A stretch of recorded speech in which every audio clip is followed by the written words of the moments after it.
What if I told you your workout can be ruined before it even starts? That is actually a fact. How you warm up and prep for your session can definitely dictate how well it goes. So in this video, let me give you a better idea of how a high-level player will prep for their session. Usually when you're training alone, you're gonna have a wall or a rebounder at least, usually, to play off of. So when I first show up for my session by myself, I like to get a little bit of, just light passing. 1 touch, 2 touch, 3 touch. And for me, I'm not really a player who likes to go easy in the beginning and have a bad start and then bounce back. I like stuff to go well all the time. Obviously, as a pro, when stuff doesn't go well, you have to be able to bounce back as well. But for me, I'm very OCD type. I like stuff to go well from the beginning to the end. So I can't just come to my wall or my rebounder and just putz around and have a bad touch and then want to just, all of a sudden, it's time to do the first drill and just ramp it up. I like to get into a rhythm from the very beginning. So when I show up, I usually will start with some light passing, usually just 1 touch. So, I'm here, all left foot, all right foot as well, alternate left, right. But look at my feet. I'm almost dancing. I'm keeping the same exact rhythm every single time off this glass. I'm getting warm. Let me go into more detail.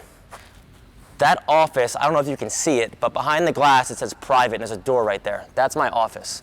When I get a new client, I'll purposely come out and be like, hey, warm up off the glass. I'm gonna go to my office, I'll be right back.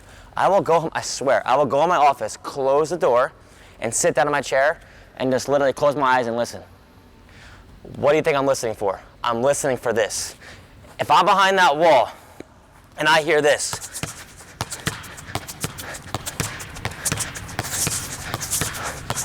I'm like, okay, I probably got a player on my hands here. If I'm in the room and I hear this,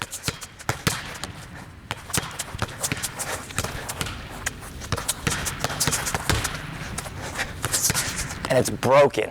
Again, I was just making that up, but it's broken. I'm like, could have a tough one here. But again, is that always 100% accurate?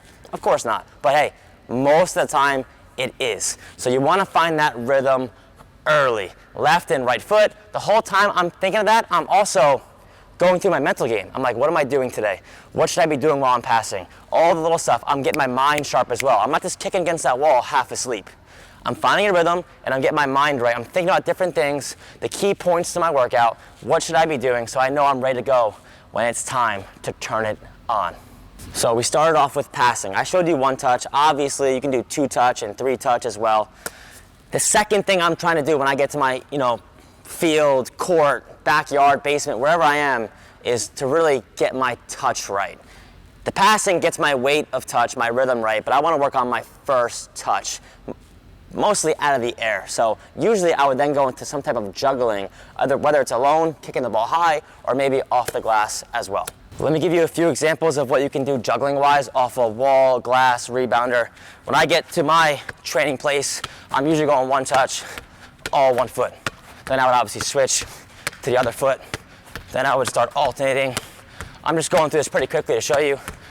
You might go 2 touch, left, left, right, right, alternate, left, right, right, left, all that stuff. Using the laces, using the inside, it's all stuff you can do.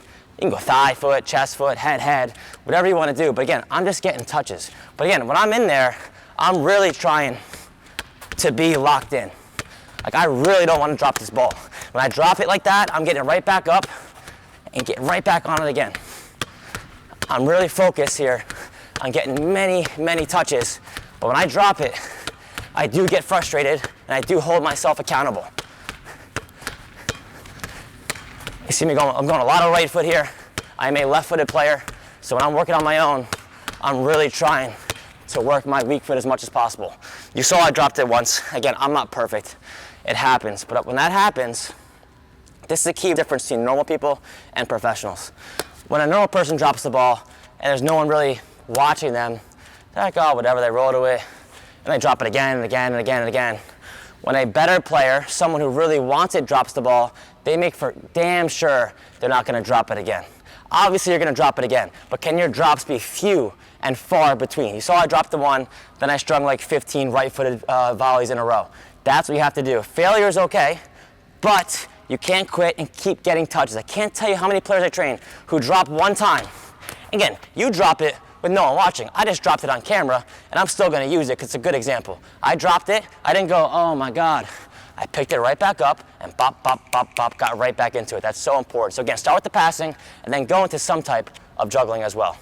The last area with the ball for my prep work after my passing, my juggling, is gonna be footwork, let's say, slash dribbling. So again, my last thing on the wall, again, I don't have anything planned here, but maybe I'll play it, just get a touch, scissor, boom. Again, I'm not going crazy hard, touch, Cruyff. Again, I'm freestyling.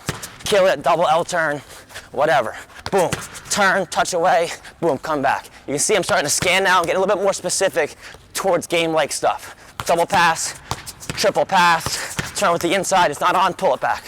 Whatever, quick touch. Play, quick little roll, boom, scissor, spin. I'm literally just rambling because I'm making this up off the top of my head. But again, I'm not going through the motions. You saw I was making it up, but I was doing it with intent. Maybe someone's on me, I'm holding it up, boom, I turn them. Come back. Again, I'm at a jog. I'm just warming up. I'm not going full speed yet. Maybe you stay on the glass and don't turn and just do touch L turns. Alternating. Whatever skill you feel like you have to work on, add it in. Then maybe you come off the wall and you stay here in your little space and just work on some different skills. Relax, turn around again, double scissor, boom, away, relax. Again, mix it up. Footwork slash dribbling. As you can see, I'm starting to get out of breath. That's the whole point. I'm at the end of my prep work, so I want to make sure my heart rate is up because after this is done, I'm going right into my session. I'm breathing heavy.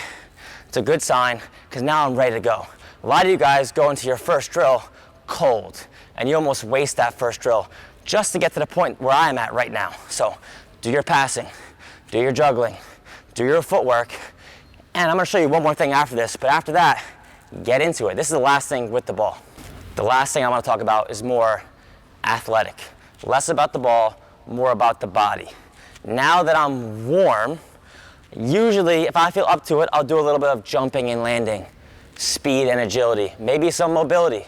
It all depends on the day. It all depends on what I'm dealing with and what I'm feeling. So for the jumping and landing, am I working for power right now? No, this is not a weight room session. I'm not trying to get more explosive. For me, it's about just feeling more confident on my feet and, injury prevention, mind-body connection. So maybe I do some diagonal bounce. So I jump diagonal and I stick it. I'm not trying to jump as far as I can. A little bit of wobble there, stick it, get to the next leg. Right now, boom. Ask any athlete. If they start jumping, and they start sticking every single one. Stick, stick, stick. You just feel good. You feel confident. You're not worried about getting hurt or rolling an ankle or twisting a knee. You're just building that confidence. You're getting warm, but also you're prepping the ankles, the knees, the hips for this good habit. So when I jump for a header, I don't have something crazy happen when I really start going full swing. And for the jumping, I just showed you the diagonal bounce. You can do linear hops, boom, maybe some quick lateral jumps, and stick. Lateral jumps and stick. Maybe you want some rotation and you do an L bounce. It all depends on what you feel like you need. I can make a whole separate video on this, which I have and I will continue to do. So look for my plyo videos, you'll find a lot of examples. In addition to the jumping, maybe I do some speed and agility. Am I going for time here to run a 40 or a 3-cone weave? No, same deal. I want my body to feel comfortable cutting. So maybe the first one is just jog 5 yards, good cut, come back, break down. Come again, cut with the other leg this time, come, cut, come back, break down. That was at 50, 60%, but it was with 100% intent. I can't tell you how many kids come to these lines and they just cut rounded or cut like this. They don't have the right shape. And that's why you see kids second to balls. Kids getting hurt. Everyone gets hurt trying to stop. They're here, they try to stop, and like, oh, I felt something there. So why not in your warm-up prep it? That was straight line stuff. Maybe now I do some just zigzags. Cut in the right, cut in the left, cut in the right. You can go backwards like you're defending. Cross step, flip, scanning. Where are the runners? Again, just getting warm. I'm making all this up. Shuffle, shuffle, plant, cross, cross. Shuffle, shuffle, plant, cross, cross. Backpedaling, forward. Again, same as the ball, I'm freestyling. Get warm, but make sure you're doing good habits. If you do all this jumping and speed and agility and all of it's sloppy with poor mechanics, you're almost better off doing nothing. Because right now you're teaching your body the wrong things. You're sending the wrong signals. So this prep work is all about getting yourself ready, warm, but also prepping your technical and also prepping your body as well. Are there examples of guys that can just roll in, bags in their eyes, half asleep, 5 minutes late with their boots in their hand and kill it? Of course, we all know them and they piss us off. From right here, like Eden Hazard back in the day used to just do nothing, but he was the best player in the world for a hot minute there because he's just so gifted. If Messi stopped doing all the little things, he'd probably still be pretty damn good. But listen, we're all not that lucky. And if you want longevity and you want to be consistent, you have to make sure you do the little things well. So give yourself the best chance possible to succeed.